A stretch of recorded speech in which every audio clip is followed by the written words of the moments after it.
high school horror. Bleacher collapse, sending students tumbling to the ground. Her son was almost crushed. It was honestly the most terrifying night of my life. And watch out. Pickleball perils. Bye, pickleball. The concerning new report about a surge in pickleball eye injuries. Then, stop that car. My car, my kids are there. There's a baby inside that stolen car. Can you believe the thief drove it right back when he realized the baby was in the back seat? Plus, new information on the thugs in Halloween masks who terrorized a family. Were they inspired by this HBO show?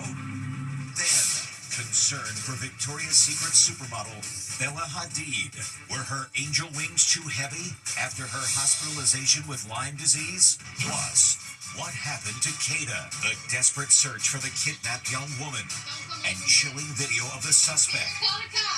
Did he try to do it before? Oh, man, bye. And what are these things? How would people use it? The return of the landline phone. Why parents are turning to landlines for their kids. Hi. Now, Inside Edition with Eva Pilgrim. Hello and thanks for joining us. We begin with a terrifying moment at a high school. Overexcited students celebrating a big soccer win go flying as a bleacher railing gives way, crushing students underneath. We spoke with a very worried mom who was there. High school horror. A bleacher railing collapses, sending students falling to the ground. It happened in Louisville, Kentucky, as the crowd celebrated winning a semifinal soccer match. The team rushes to the bleachers, and there's so many excited students leaning on the railing, it gives way. I saw kids hit their head on that pavement. I saw kids getting crushed by metal. Meredith White's son, Trey, is on the soccer team. That's him running towards the bleachers. Everything just came falling down, and I just started screaming because I just knew my son was crushed under there, along with all the other kids. It was honestly the most terrifying night of my life. Her son was okay, and none of the others sustained life-threatening injuries. Now take a look at this. A car hijacked at a gas station with a woman's one-year-old inside. Well, you can imagine her terror. The story actually doesn't end in disaster. Stephen Fabian explains. This dude, coming out of a gas station mini mart, took off in a car that wasn't his. A frantic mom calls 911. No, that's my car. My kids are there. That's right, her baby's in the back seat. Suddenly, a shocking turn of events. Look, the car is backing up. The suspected carjacker is having second thoughts. That's right, the suspect who took off in the mom's car returned to the gas station. Why? Well, because he realized her one-year-old baby son was in the back in a car seat. He brought my car back. Hey, what's going on? Some random guy at the gas station just tried to take off with my car at the Sunoco. He noticed my son was in here, so we brought it back, but he literally about left with my child when I ran into the gas station. So he tried to steal your car? I guess he's apologizing, but he still just tried to steal my car. When he came back, she meets him at the car as he's pulling in. Now she's angry. And, of course, he's apologizing. So it sounds like even though this was a bad guy, he had a little bit of a heart, at least. At least for the child, yes. The carjacker, who had second thoughts about his misdeed, was taken into custody down the road. He faced a judge at his initial hearing where he was charged with grand theft and kidnapping. My kids are there! The suspect, who has a long rap sheet, told the judge he will be representing himself when he returns to court next month. The search continues for those three creeps who terrorized a family by showing up at their home wearing scary Halloween masks and threatening to kill them. The last time we showed you the scary video, now many are wondering if they got the idea from this crime series on HBO. It's the terrifying doorbell video that spooked an entire neighborhood. Now people are wondering if this bone-chilling encounter was inspired by a TV show. It happened Tuesday night in Alexandria, Virginia, when three strangers wearing Halloween masks approached the front door of a home, demanding to come inside. I'm gonna count to 10. If this door doesn't open, We're gonna come in! As police hunt for the hooligans, TV viewers say it reminds them of the HBO crime drama Task. In this scene, 3 disguised strangers step up to the doorstep in frightening face masks, just like the costumes creeps in the real-life scare in Alexandria. Others on social media are comparing the spine-chilling encounter to the Purge movies, where masked maniacs embark on a murderous 24-hour crime spree without fear of repercussions. And y'all thought the Purge was fictional, goes this social media posting after seeing the now viral doorbell video. Cops in Alexandria say they are hot on the trail of the creeps who wore the Michael Myers clown and evil nun mask, hoping other security cameras near the home will unmask them before they strike again. If this door isn't open, we're gonna come in! Pickleball peril. As the sport's popularity continues to soar, comes a warning. A new study by the American Medical Association finds more and more people are going to the ER with eye injuries. Allison Hall with what you need to know. It's the peril of pickleball. America's fastest growing sport is leading to a major increase in eye injuries. Social media is filled with video of eye mishaps on the pickleball court. I got hit in the eye by a pickleball. I'm a little worried about a possible detached retina. It's also happened to actress Michelle Pfeiffer. I'm playing pickleball. Ball hits me in the eye. A new study shows that emergency room visits by pickleball players with eye injuries hit 1,262 last year, 3 times higher than just a few years ago. The ball came at me, I swung and missed, and it hit my eye. Mary Garzana is the woman in that ouch video. She got whacked playing pickleball with her boyfriend. My automatic reaction was to just kind of go down because it did feel that immediate pain. So what can you do to cut the risk? Well, how about impact-resistant safety glasses? These cost us $35. They're like the ones many players wear for a game of racquetball or squash. I tried them out and definitely felt like my eyes were more protected. Ophthalmologist Dr. Jonathan Sue co-authored that new study. What are the most common injuries that you're seeing come up with pickleball? Certainly there's lots of injuries ranging from very serious to ones that are just more common, like abrasions of the cornea, red eyes from bleeds that are on the surface of the eyes. But we definitely are seeing a lot of different injuries that are running the full gamut. The estimated annual medical cost of pickleball injuries is over $350 million. Actress Diane Keaton's death certificate is shedding new light on her final days. It lists her attending physician as a doctor who specializes in Alzheimer's. And as Les Trent reports, that's raising more questions about the status of her health. Was Diane Keaton secretly battling dementia?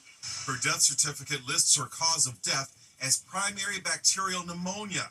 It also reveals her physician, Dr. Jonathan Weaver, who specializes in Alzheimer's, visited the iconic actress 2 days before her death. You've learned some things about Diane Keaton's health. What have you learned? For the past couple of years, actually, Diane Keaton has been, unfortunately, battling dementia and Alzheimer's. Alzheimer's and dementia is a hereditary disease in many cases, and her mother, Deanna, did die from that. News Nation's Paula Froelich also says Diane had to wear an earpiece while filming her last 3 movies, including the 2023 romantic comedy, Maybe I Do. I'm sorry. She did have to use an earpiece to be fed the lines. And it was really unfortunate. You know, she was very supported. Her castmates really supported her. Everyone kept this quiet because it was a personal battle. However, when something would happen where filming would have to stop, it was very frustrating because she would go back to square one. That's a newly blonde Bella Hadid walking in the big Victoria's Secret fashion show. Many noticed she was having some trouble with those hefty angel wings. So what was going on? Was she struggling? Bella Hadid's Victoria's Secret appearance is sparking speculation that something was wrong as she came down the runway. Fans say she seemed unsteady, her eyes looking downcast. I thought she was going to fall, posted one worried viewer. There's a reason for concern. Last month, Bella posted photos from her hospital bed, hooked up to an IV, as she deals with debilitating Lyme disease. She was diagnosed with it in 2013. Today, Bella is reacting to the reports, admitting it wasn't easy striding the runway with those giant wings. Okay, we're not going to pretend these wings weren't 50 pounds, but how beautiful, she says. You can see her grabbing the straps of the wings like a backpack to help ease the weight. Despite her medical drama, Bella hasn't lost her sizzle. She closed the show like an angel with wings. Police are asking for help to find this aspiring model. 23-year-old Kata Scott was last seen 2 weeks ago. There is a suspect in custody, and as Ann Mercogliano reports, he's actually charged with kidnapping 2 women, including his ex-girlfriend. Go away, don't come over here. It's chilling video of an intruder who cops say is a menace to society. Call the cops. The disturbing video shows Keon King peering into the home of his ex-girlfriend, who he was allegedly stalking. He coming around the window. The terrified woman keeps track of him as he circles the house. Go away, bye. Go away, bye. Police say 2 days later, he kidnapped the woman as she left her house and brutally assaulted her. He was arrested, but all charges were dropped because his alleged victim failed to appear in court 3 times. He remained free, and now cops say he has struck again, kidnapping another woman. Hi, everybody. My name is Kata. She's 23-year-old Kata Scott, a healthcare worker and aspiring model from Philadelphia. She vanished 2 weeks ago after finishing her shift at an assisted living facility. Investigators believe King was stalking her online, where she posted weekly videos about her life. I want to have a little picnic, read, eat fruit, watch Sex in the City. King is in custody today, but Kata's fate remains a mystery, and the search for her is becoming more desperate by the day. Her parents fear the worst. I'm just so anxious and fearful at this point. We want our daughter back home. Authorities said today that a number of other women have reached out to say they, too, were targeted by the suspect. If you want to know just how wide the generation gap is, all you have to do is pull out a landline telephone. It's shock and tears. These siblings just learned their shopping trip for new phones was actually to buy the old-fashioned kind, a landline phone. Remember those? I thought we were getting a real cell phone, but when I saw it, I got a little bit angry. 9-year-old Parker Schultz was really upset. 10-year-old sister Paisley also wanted a cell phone. I like texting and we can't have a screen and you can't see your friends. Their mom, Courtney, made the unconventional call. They kept begging and begging and begging for a cell phone. So it got to a point this year where I had to figure out something. In my heart, I did not want to get them a cell phone. Courtney says the landline phones still allow her kids to have plenty of conversations with friends. We should definitely have a sleepover in a couple of days. Isn't your birthday coming up? Yeah, it is. They actually have to talk like we did growing up. Just like the olden days. I'm really looking forward to Saturday night. The family from Florida is part of a new trend where parents, worried about what cell phones could do to their kids' mental health, say no to cell phones. This mom on social media says it's only landlines for her daughters. I got a phone. It's a landline. These kids are also learning to use only landlines. Yes, there is a learning curve. At the bottom. I'm trying to call Elsie. This girl's excited for her new old-fashioned phone. Whoops, turn it the other way. Even though these siblings say they'd still love to have a cell phone, they do see the benefits of a landline. I get to call my friends whenever I want. My favorite part is whenever you press the buttons, it makes a little noise. It goes ding, ding, ding, ding, ding. Hi! We'll be back with much more Inside Edition after this. Next, America's unending fascination with serial killer John Wayne Gacy, the new TV series, and the man who survived his encounter with the killer clown. Do you think he was there to kill you that night? Absolutely. Then, jumping for joy. Inside Edition with Eva Pilgrim will be right back. Notorious serial killer John Wayne Gacy played a clown at children's parties while murdering at least 33 young men. Fascination in the case is renewed thanks to a new Peacock series. Now Stephen Fabian speaks with a man who actually survived the killer clown. Anthony Antonucci is one very lucky guy. He believes he escaped certain death at the hands of John Wayne Gacy. Do you think he was there to kill you that night? Absolutely. Get in the car. He's speaking out today as a new drama about Gacy, Devil in Disguise, debuts on Peacock. I would have been about victim, 3 or 4. Pretty early on. It was 1975. Antonucci was just 16, working part-time for Gacy's construction company, when the creep challenged him to a wrestling match. And all of a sudden, he had handcuffs. I didn't see him. He took them out of his pocket, unbeknownst, and got it on one of my wrists. It was a trick Gacy used on many of his victims, but Antonucci, a high school wrestler, managed to wriggle out of the cuffs and turn the tables, slapping them on Gacy. Geez, look, do you attribute your wrestling background to saving your life? I do. I actually do. Like most serial killers, he's very intelligent. Rafael Tovar, one of the lead investigators who brought Gacy to justice, is portrayed in the TV series. We gotta talk. Kid's missing. Reported last seen with you. I don't know who that is. Gacy preyed on young men and boys and was known as the Killer Clown. Because he liked to dress up as a clown, he called Pogo, entertained children at parties. Clowns are friendly. Clowns are, everybody's friend. And with a clown face, he could draw kids closer to him. He's believed to have murdered at least 33 victims. Cops found most of the bodies buried in the crawl space under his home in a Chicago suburb. He was sentenced to death and gave Inside Edition his final interview. Our former anchor, Bill O'Reilly, spoke to Gacy on the phone hours before he was executed.